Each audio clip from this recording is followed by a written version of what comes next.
The fluorescent lights hummed overhead like insects trapped in glass, casting everything in a sterile white that made the world feel airless.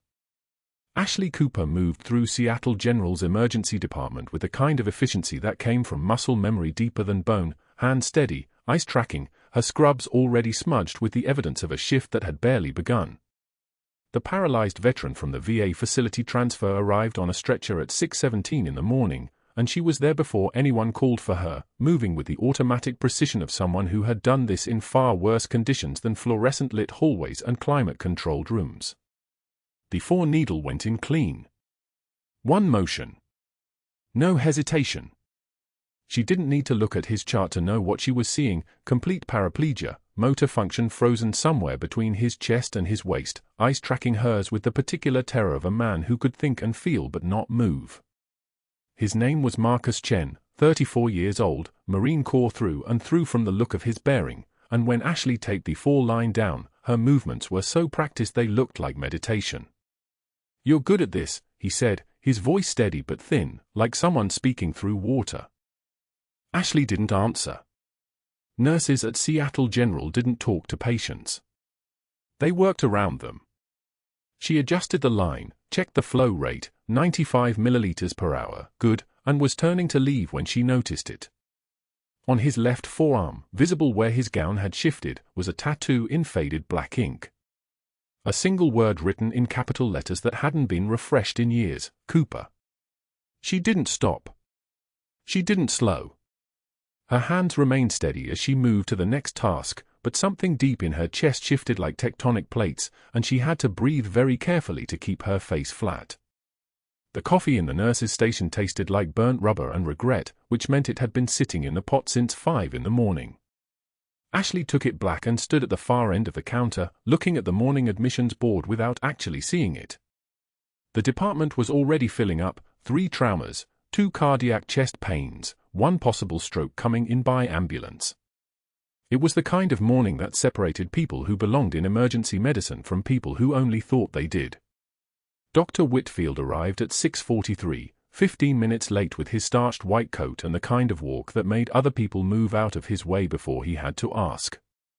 He'd been at Seattle General for 15 years, everyone knew this because he mentioned it constantly. 15 years, 0 malpractice suits, and a father-in-law who sat on the hospital board, which meant Dr. Whitfield operated in a space where consequences mostly didn't apply. He gathered the residents around him near the medication station, and his voice had that particular quality of a man who assumed everyone in the room should be listening. "You see that nurse over there?" He was pointing at Ashley without bothering to look at her. "That's one of our new hires. Started 3 weeks ago. Military background, which is adorable. Thinks discipline and following orders translates to medicine." He laughed, a short, sharp sound like a door slamming. "I'll give her a week. Maybe 2. These military types, they can't handle the intellectual rigor. They think everything is about taking orders instead of actual thinking. Who's betting against me? I've got $50 she quits by next Friday."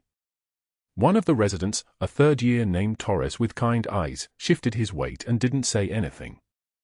The others didn't either. Whitfield smiled like he'd won something and moved on, but his words hung in the air like a smell. Ashley didn't look at him. She didn't acknowledge that she'd heard. The coffee cup didn't tremble in her hands, and her expression didn't change, though her jaw tightened by exactly 1 millimeter. She set the cup down with a soft click and moved toward Trauma Bay 3, where a 12-year-old had come in with a compound fracture and was starting to lose the color in his face. That was the kind of thing that mattered. Not bets. Not contempt from men who'd never held a dying soldier while calling for a medevac at 0300 in a place where the heat was a physical presence trying to kill you. The boy needed an 18-gauge for fluids running wide open and pain management. Ashley had him prepped for transport to orthopedic surgery in 4 minutes, her movements economical and precise, her voice calm enough to keep the kid from spiraling into panic. Torres watched her work and said nothing, but his expression had shifted, the subtle recalibration of someone reassessing an equation. By mid-morning, the emergency department had reached that particular chaos threshold where everything was urgent and nothing was getting better. The paralyzed veteran, Marcus Chen, was still in the holding area, waiting for his neurology consult, and when Ashley passed his bed on her way to check another patient, he caught her eye. His forearm was visible again, the Cooper tattoo exposed, and for just half a second his expression changed. Not recognition, his eyes couldn't quite make the connection his brain was reaching for, but something close to it. His gaze drifted to her name badge, reading it carefully like it was written in a language he was trying to translate. Ashley kept moving. The cafeteria at 1 o'clock was fluorescent and crowded, the kind of place where hospital hierarchy arranged itself like chess pieces. Ashley carried her tray, turkey sandwich, apple, water bottle, toward the quiet corner by the window, the space where nobody important ate. She was 3 steps away from the empty table when Whitfield appeared from around the corner like a collision waiting to happen. He moved directly into her path, and his shoulder caught the edge of her tray. The sandwich fell. The apple rolled across the tile floor. The water bottle tipped and spilled in a spreading puddle that caught the fluorescent light like a mirror. Whitfield watched it happen without moving to help. Then he reached down, picked up the medical chart he'd apparently been holding, and tossed it directly at her feet. The paper scattered across the spilled water, ink beginning to blur and bleed. "Pick that up, sweetheart," he said. His voice was pleasant. "And maybe grab some paper towels while you're down there. Wouldn't want anyone to slip." The room had gone very quiet. The kind of quiet where you could hear the humming of the refrigeration units and the soft beep of the card readers at the security gates. Whitfield smiled at 2 of his colleagues, both attendings, and they didn't smile back, but they also didn't move. They didn't stand up. Nobody did. Ashley bent down to gather the papers. Her movements were calm and methodical. She picked up each sheet, each chart, each piece of evidence of what had just happened, and she stacked them with the exact same precision she used to place 4s. Her jaw had tightened, yes, there was that. A barely visible tension along the line of her face. But her hands didn't shake. Her breathing didn't accelerate. She continued working as if Whitfield had said nothing at all, as if he didn't exist, as if the only thing in the world that mattered was putting these papers in order and standing up and walking away without giving him the satisfaction of seeing anything break. When she stood, the pile of now soggy charts in her arms, Whitfield was already turning away, satisfied. He'd made his point. The hierarchy had held. The invisible nurse would be erased soon enough, probably by next Friday when he was proven right about her quitting. What he didn't know was that Ashley had spent 18 years at the tip of a spear in places that broke people in ways he couldn't conceive. What he didn't know was that the very quietness he was counting on to prove weakness was the result of something else entirely. And when the paralyzed veteran caught sight of her walking past with his soaked medical chart, his body went rigid on the stretcher. His eyes widened, and he whispered something under his breath, a single word that sounded like a code, like a prayer, like a name spoken in the dark. But that wasn't the worst part. The cafeteria lights hummed overhead as Ashley moved through the lunch line at 11:08 a.m., her tray balanced with the kind of practiced precision that came from carrying far heavier things. The paralyzed veteran sat 3 tables back, his eyes tracking her across the fluorescent expanse. Dr. Whitfield stood by the beverage station, watching her with the expression of a man who'd already decided how this story ended. She didn't see him move until the collision came. Her tray went airborne, the sandwich, the salad, the plastic cup of water arcing through the air like debris from an explosion. Everything scattered across the tile floor with the sound of a small disaster. "Careful there, sweetheart," Whitfield said, his voice pitched loud enough for the entire cafeteria to hear. "Hand-eye coordination. Clearly not your strength." He'd knocked it deliberately. Ashley knew the angle of impact, the way his shoulder had extended. 3 other doctors looked up from their meals. 2 of them smiled. 1 looked away, suddenly fascinated by her sandwich. Ashley set down what remained of her tray. She bent to gather the scattered papers and broken pieces without a word, her movements economical and controlled. Her jaw was tight, so tight she could feel the muscle cord at the hinge, but her hands didn't shake. They never shook. Hands that had performed emergency tracheostomies in sandstorms didn't shake over spilled water. You know, Whitfield continued, still speaking to his audience, I actually had a bet going. $50 says you quit within a week. Nobody lasts long when they realize medicine requires brains, not just military obedience. He laughed. One of the other doctors joined him. The parallel to that morning's briefing room felt deliberate, like he was collecting humiliations the way other men collected coins. Ashley remained bent over the scattered debris, retrieving each piece with deliberate care. A plastic fork. A napkin. 3 pages from someone's chart. She could feel the weight of their attention like pressure against her skull, but pressure was just information. Pain was information. Humiliation was just another kind of data to catalog and store. The paralyzed veteran's eyes locked onto hers across the room. His hand trembled slightly as he raised it, reaching toward her like he wanted to call out. But something in her posture, in the absolute absence of reaction, stopped him. His lips moved silently, forming a word. Valkyrie. The name seemed to cause him physical pain, as if remembering something just beyond the edge of consciousness. By that afternoon, Whitfield had filed the first formal complaint. Ashley learned about it when Dr. Marcus Chen from administration intercepted her outside the ICU, his expression carefully neutral as he handed her the documentation. Insubordinate silences, the complaint read in Whitfield's precise handwriting. Refusal to acknowledge direct instructions. Inappropriate demeanor toward senior staff. Pattern of contempt for hospital hierarchy. She read it twice, her eyes tracking every word like a pilot reading an instrument panel. The language was clinical, designed to sound reasonable. Insubordination was a word that could destroy someone if used by the right person in the right room. Whitfield had already discovered exactly who was in that room. Dr. Whitfield has also initiated a background review, Chen said quietly, his fingers drumming against the folder. He's been making calls to your previous employers. Asking about employment gaps. There's a lot of blank space in your history, Ashley. 15 months with no institutional affiliation listed. Another 2-year gap before that.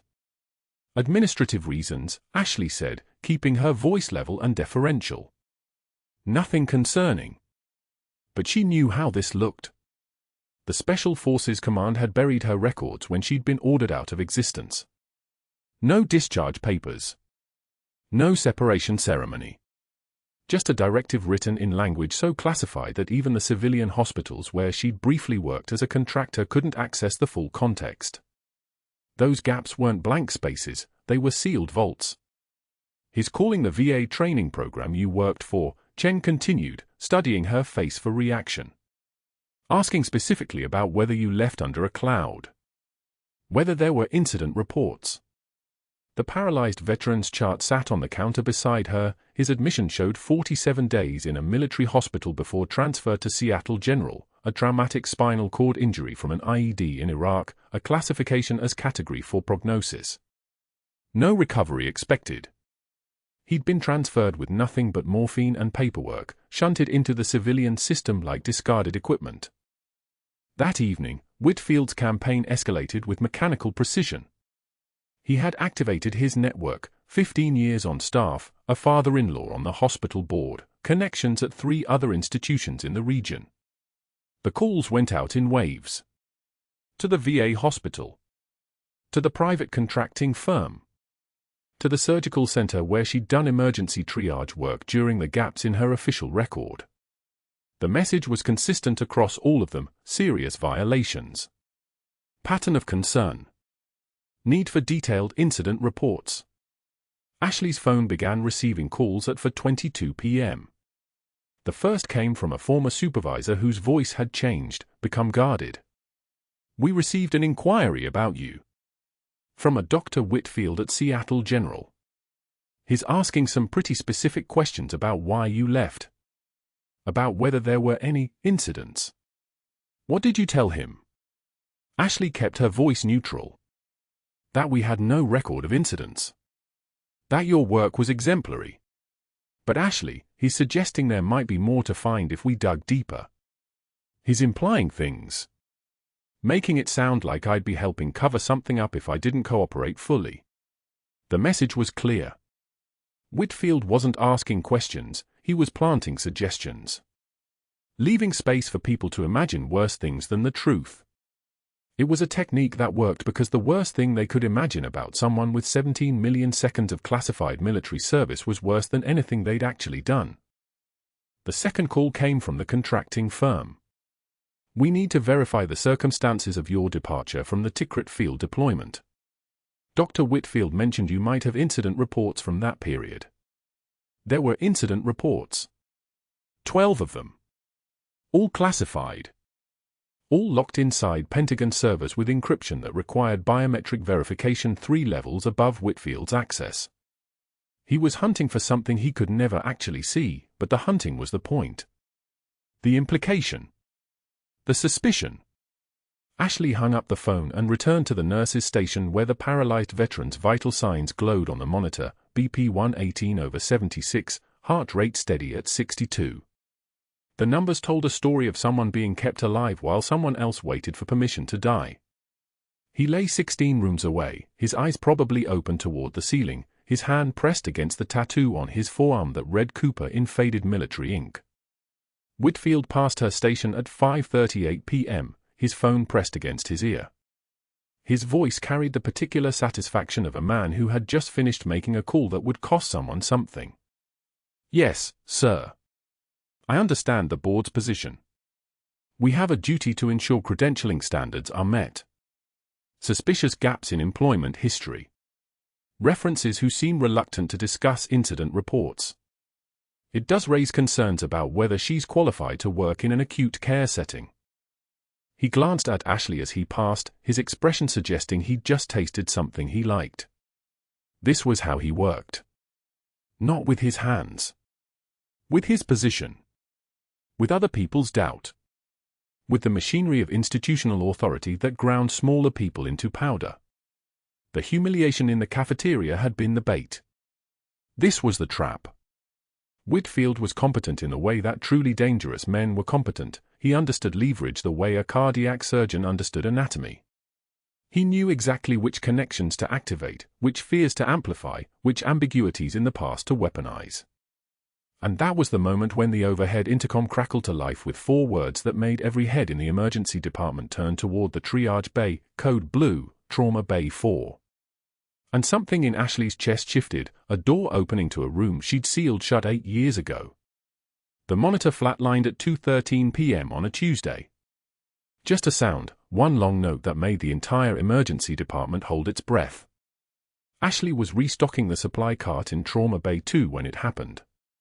The cardiac alarm screamed through the intercom. Her body already knew before her mind caught up. Muscle memory.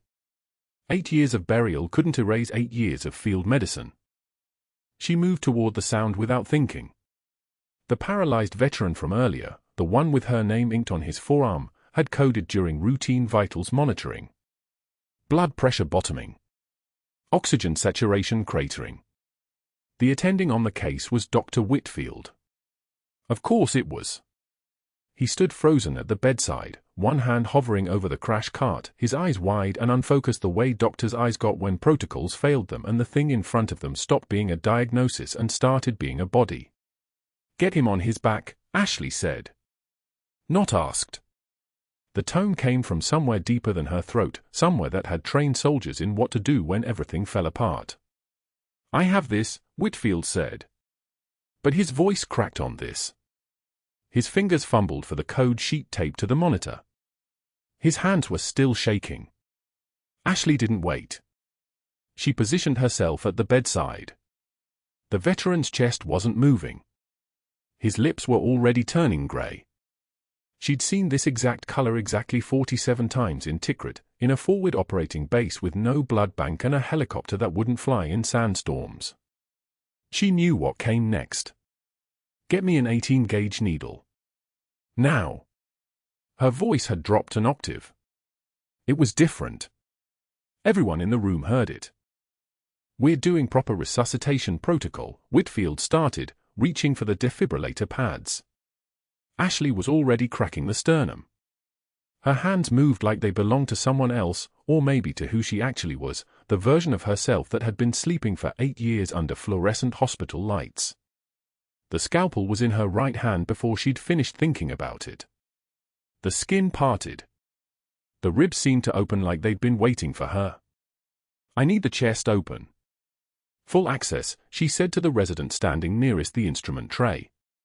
14-gauge angiocath. "Push 1 milligram epi." "Get me a clamp." The resident moved. Everyone moved. Even Whitfield stepped back. Something in her posture had changed. Something in the room's pressure had shifted, the way it shifted when someone who knew what they were doing walked into a space where everyone else was guessing. The sternum spread. Ashley's hands were steady. Pain was information. Pain was data. This body was data. Oxygen-deprived muscle tissue, failing neurons, a heart that had forgotten how to remember its own rhythm. She could read him like a tactical map. Her fingers found the heart. It was cooling. Smaller than it should be. She began direct cardiac massage, her hands working with the precision of someone who had done this in a Humvee under mortar fire, someone who had held this exact pressure and this exact rhythm in worse conditions than this sterile ER could ever imagine. "What's the O2 readout?" she asked, not looking away from the monitor. 68, the nurse called out. Her voice sounded frightened. "Push the epi. Now." The heart in her hands felt like it was made of cold meat. She'd held people's hearts like this before, felt them jump to life under her palms like fish coming up for air. The rhythm came back like a prayer. Like something that had been waiting. The monitor beeped. 1 beat. Then another. 72, the nurse said. "Keep compressions at 110 per minute. Push another round in 2 minutes." Ashley maintained the rhythm, counting beats like she was counting rounds on the range. 75. 82. The veteran's oxygen levels climbing. 88. His pupils reacting. 90. She could feel his heart finding its own heartbeat again, taking over where her hands were giving it permission to live. 92. Stable. Sinus rhythm, someone whispered. The room went so quiet you could hear the ventilator settling into its steady hiss. The 4-pump clicking through medications. The beep of the monitor tracking a heart that 5 minutes ago had stopped believing in tomorrow. Ashley stepped back. Her hands were wet with the veteran's blood. The color was starting to come back to his face. His eyes were fluttering. His fingers moved. Just slightly. Just enough. She looked up. Every person in that emergency department was staring at her. Not at the monitor. Not at Whitfield. At her. At the blood on her scrubs. At the way she was breathing like she'd just come back from somewhere none of them would ever understand. Whitfield's face had gone the color of old parchment. "Good work," Ashley said to the resident, her voice already returning to its usual register, steady, quiet, professional. "Get him to ICU. Keep the pressers running. Neuro check every 15 minutes. She pulled off her gloves with 2 snaps that sounded like gunshots in the silence. She was turning toward the sink when the veteran's hand reached out. His fingers grabbed air. Grabbed nothing. But his eyes were tracking her face. His lips moved. One word came out as a whisper, barely audible. "Valkyrie?" The room didn't just go quiet. It stopped existing. Ashley froze. Her hand was still suspended over the sink. Her jaw tightened. Just barely. Just enough that if you weren't looking for it, you would have missed it. She didn't turn back. She didn't acknowledge the word. She finished washing her hands with methodical precision, scrubbing between her knuckles, under her nails, everywhere the blood had soaked in. But Whitfield had heard it too. His eyes went from furious to something else. Something like the moment right before an animal realizes it's been cornered. "Dr. Cooper," Whitfield said. His voice had changed. It was trying to sound authoritative again, but something fundamental had broken in that moment when she'd opened that sternum and he'd understood that he wasn't the most qualified person in the room anymore. I think we need to discuss what just happened here. That was outside protocol. That was insubordination. That was a patient who's now alive, Ashley said quietly. She was still facing the sink. Still washing. The water ran pink. He coded. I intervened. The patient survived. That's what we do here. You don't get to bypass the attending physician, Whitfield said, his voice rising now. You don't get to make surgical decisions. You're a nurse, not.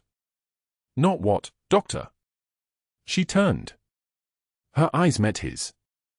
And something in them made him understand that he'd just looked into a window he wasn't meant to look through. Not qualified. She said it so quietly that everyone had to lean in to hear her.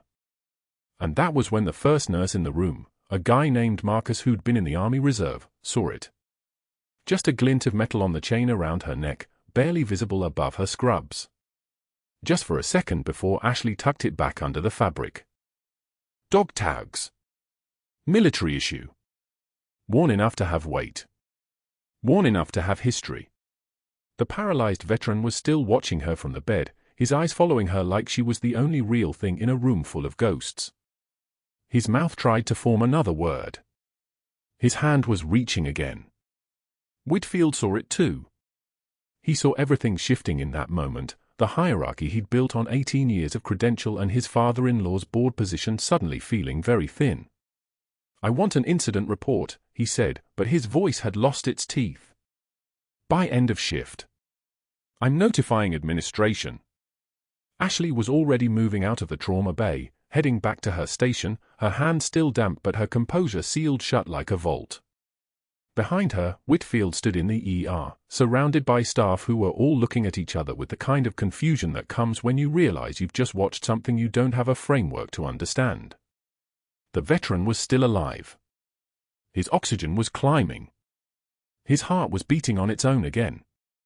And the woman they'd all dismissed as just another nurse, the one who barely talked, who accepted humiliation without flinching, who had folded 200 patient charts back into order after Whitfield had scattered them across the cafeteria floor, had just performed a procedure that shouldn't have been possible for someone in her position.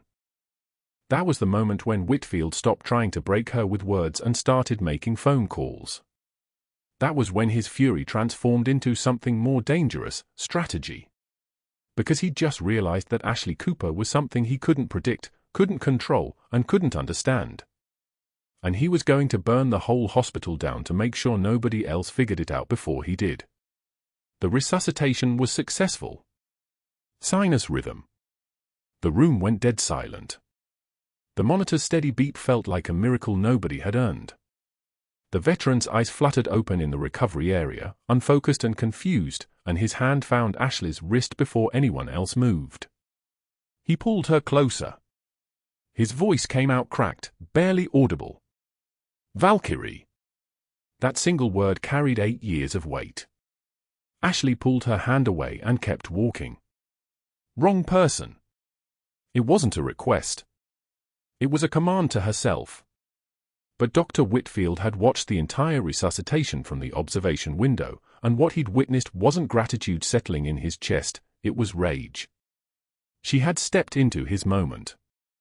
She had done what he couldn't. Worse, she had done it without hesitation, without waiting for his orders, without acknowledging the hierarchy that was supposed to protect him. 2 hours later, sitting in his office with the hospital's chief of surgery and the board liaison on speakerphone, he made his moves with the precision of someone who understood institutional power better than he understood medicine. His father-in-law, Bernard Clark, controlled 3 of the 5 hospital board seats. 1 phone call. That was all it took. I'm concerned about protocol violations, Whitfield said, his voice smooth as oil. Unauthorized intervention in a critical procedure. She acted unilaterally without physician oversight. He paused, letting that lie breathe. I'm recommending immediate suspension pending a full ethics review. The chief of surgery hesitated. Everyone knew Ashley had saved that veteran's life, everyone had seen the competence in her hands, but Whitfield had already made the next call. Outside investigators. The kind you brought in when you needed to build a case, not find the truth. Her employment history would be audited. Her references would receive calls about serious violations. Her credentials would be questioned. The network was already moving. Bernard Clark had made calls to 3 board members before Whitfield even finished his second coffee. By 2:13 p.m., a security officer Ashley had never met before was walking her out of Seattle General. Not escorted. Walked out. Like she was a theft risk, a liability, a problem that needed to be removed from the building's air. She carried a cardboard box of her personal belongings, the photograph of her daughter, the thermos she'd brought from home, and at the bottom, wrapped in a locker towel, the pair of worn combat boots she'd kept in the bottom drawer since she'd arrived in Philadelphia 3 months ago. Whitfield watched from the nurse's station as she passed, his arms crossed, his face carrying the satisfied expression of a man who believed power was a ladder and she'd just fallen off the bottom rung. She didn't look at him. She had learned long ago that some people only existed if you acknowledged them. The drive home was 17 minutes. Ashley's hand stayed steady on the steering wheel even though something inside her was fragmenting. Her phone had already stopped buzzing by the time she pulled into the driveway of the small house she rented on 7th Street. The hospital's HR would follow up with an email. She already knew what it would say. Suspended pending investigation. Do not return to the facility. Your access badge has been deactivated. Standard language for careers ending quietly. Her daughter, Maya, was in the kitchen when Ashley walked through the front door still wearing her scrubs. The girl was 6, almost 7, with her mother's dark eyes and her father's stubborn chin. She looked up from the coloring book spread across the kitchen table, and the first thing out of her mouth was exactly what Ashley couldn't handle right now. "Mommy, why are you home early?" 4 words. That was all it took. The kitchen tilted. Ashley set the cardboard box on the counter and sat down at the table, and the composure that had held her spine straight through every humiliation, every insult, every moment of deliberate degradation finally cracked. Her hands were shaking. She pressed them flat against the wooden table and felt the pressure building behind her eyes, the burning that soldiers recognize immediately. But soldiers don't cry. Her eyes burned anyway. "Mommy." Maya's voice was small and worried. She climbed into Ashley's lap, and Ashley wrapped her arms around her daughter and felt everything she'd been holding together for 3 months come loose all at once. Because this was what Whitfield had taken without understanding what he was taking. Not a job. Not a paycheck. But a place where she could exist for 8 hours a day without being a ghost. A place where she could save lives and be seen for it. A place where her daughter didn't have to watch her mother's hands shake at the dinner table. 2 hours later, after Maya was asleep and the house was silent except for the sound of rain hitting the windows, Ashley sat on the edge of her bed with the cardboard box open beside her. She reached into the bottom and pulled out the wrap boots, leather cracked and faded, the soles worn through on the left heel from 8 years of running. These boots had carried her through Tikrit. They had carried her through the classified operation that went wrong, the one the Pentagon had buried so deep that official records showed she'd never existed at all. Master Chief Petty Officer Ashley Cooper had been erased. Ordered to disappear. Her records sealed. Her unit disbanded and reassigned. The operation classified so far above top secret that speaking about it was a federal crime. So she'd taken a name that wasn't hers, Ashley Cooper, just a civilian, and she'd tried to disappear into Philadelphia's suburban silence. Just a nurse. She held the boots in both hands. They weighed almost nothing. She could throw them in the trash. She could burn them. She could drive to the river and let them disappear into water. That would be the smart choice. That would be the survival choice. The person she was supposed to be didn't need these boots. The person she was supposed to be had a daughter to protect and no future in nursing now, no references that would survive Whitfield's phone calls, no chance of finding another hospital that would hire her once the investigation turned up redacted files and blank spaces where her military service used to be. She held the boots and remembered Fallujah. She remembered the soldier whose name was tattooed on that veteran's arm in the recovery room of Seattle General.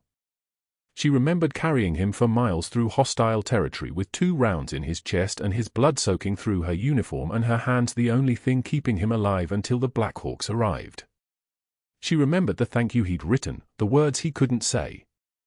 She'd never gotten the letter, but somehow, 8 years later, he'd found her anyway. He'd recognized her hands before he recognized her face. That was what muscle memory did. That was what saving lives did. It left marks that nobody could erase, not even the Pentagon. Ashley set the boots on the bedside table and looked at her phone. Dead. No messages. No callbacks. Just the weight of suspension and investigation and a career ending in real time. She could be gone by morning. New city. New name. She'd done it before. The military had taught her how. Disappear. Blend in. Survive. The rain outside had shifted from drops to sheets. It hammered against the window like artillery, and Ashley sat in the darkness listening to it, her hands finally still.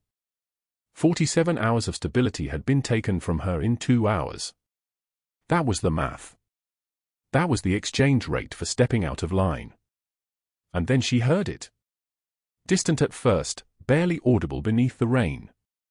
A low thumping sound, rhythmic and mechanical, getting closer. Not a helicopter.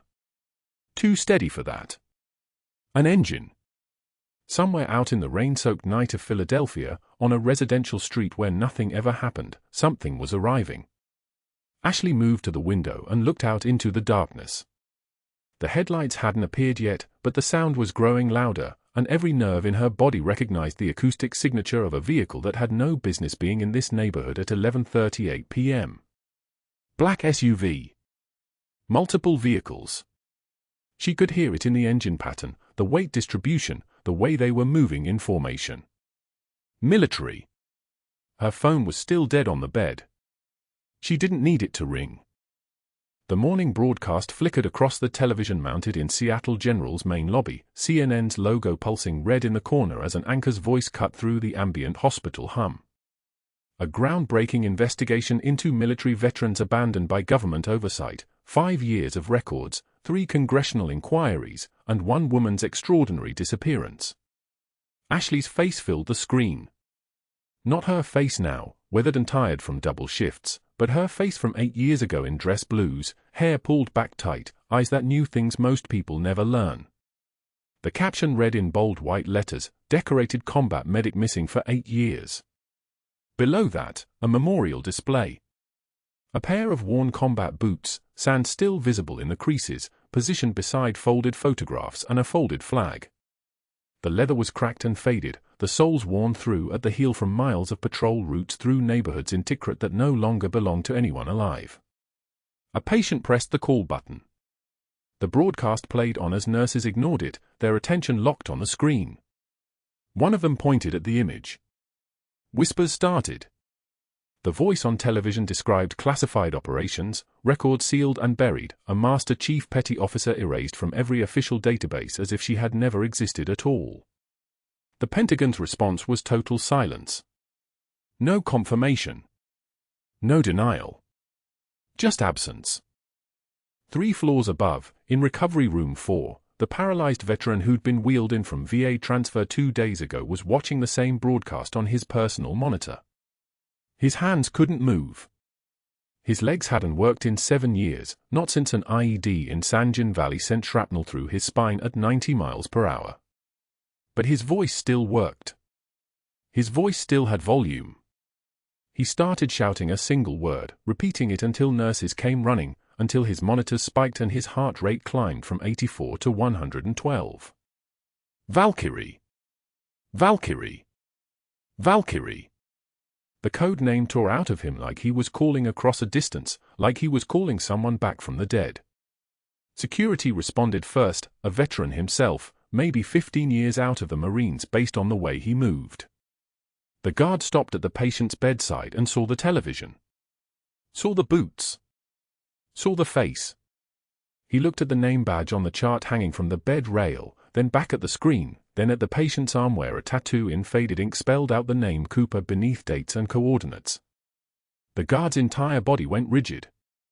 "Oh my God," he said. Then he was moving, calling the front desk, his voice changing into the cadence of someone calling in a military alert. "There's a Master Chief in this building. I'm not guessing. She's here. Notify administration." His hand came to his chest, a gesture he hadn't made in 15 years, a salute to someone who'd saved his entire unit in a place where saving anyone felt impossible. Within 30 minutes, the hospital's main corridors were occupied by uniforms that didn't belong in any civilian facility. Two-star general with rank insignia that caught the fluorescent light like a warning. Behind him, 3 officers in dress uniforms pressed and perfect, their bearing making the administrative staff look suddenly very small. The general carried a leather portfolio that he set on the cafeteria table with the weight of ceremony. Dr. Whitfield emerged from the back hallway, his face confident still, his body language unchanged. He didn't yet understand what was happening. He was still the man with 15 years at this hospital, still the man whose father-in-law sat on the board, still the man who determined who belonged and who didn't. The general's voice was low and clear and carried across the packed cafeteria as every available staff member watched.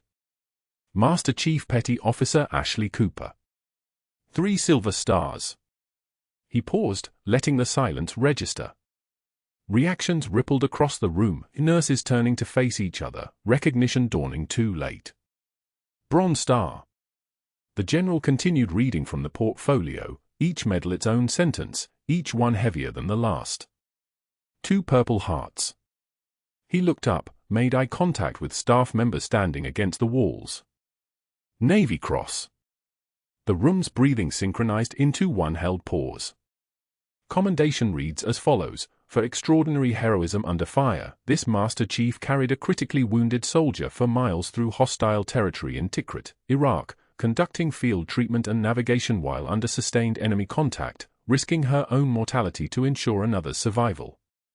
He closed the portfolio. The room was stone. Dr. Whitfield opened his mouth. A sound tried to form.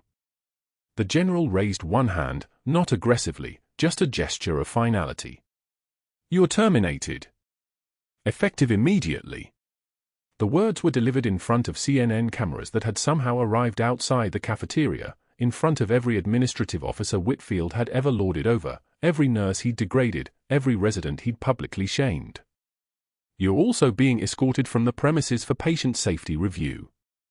This hospital will be conducting a full investigation into your professional conduct spanning the last 6 months."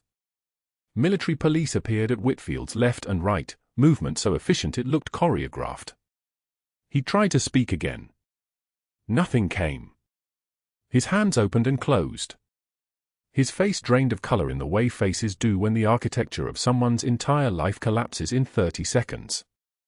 They guided him toward the exit as cameras followed, recording his walk through the hallway, capturing the moment when he passed the nurse's station and saw every single person looking at him with expressions that ranged from blank to openly contemptuous. A young resident actually smiled. One of the nurses he'd called incompetent turned her back to him as he passed. Then the general approached the recovery room for monitor where the paralyzed veteran was watching the broadcast alongside the live feed of Whitfield's removal. The general's uniform cast a shadow across the patient's face. "Your medic is here," he said simply. "She was here the whole time."